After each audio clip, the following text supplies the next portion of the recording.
खैरपुर नाथिन शाह में ज़रूरी पानी की अदम फ्राहमी का मसला संगीन हो गया। नवाही गांव आलीवाल में इलाका मकीन सरापा एहतजाज हैं।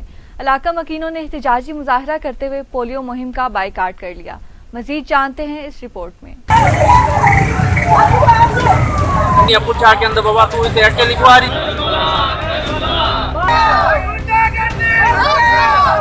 इलाका मकीनों ने बच्चों को पोलियो के कतरे पिलाने से साफ इनकार कर दिया, जबकि मुजाहिरीन ने बच्चों को पोलियो के कतरे पिलाए बगैर ही पोलियो टीम को वापस भेज दिया। ताहम मुजाहिरीन का कहना है कि जब तक ज़रूरी पानी का मसला हल नहीं किया जाता तब तक अपने बच्चों को पोलियो के कतरे नहीं पिलाएंगे। उनका कहना था कि ज़रूरी पानी की अदम फराहमी के बायस हजारों एकड़ पर मुश्तमिल जमीन बंजर बन चुकी है। उनका मजीद कहना था कि 2 माह से सरापा एहतजाज है, कोई सुनने वाला नहीं। मुजाहिरीन ने साई सरकार समेत चीफ जस्टिस ऑफ पाकिस्तान से नोटिस लेने का मुतालबा किया है।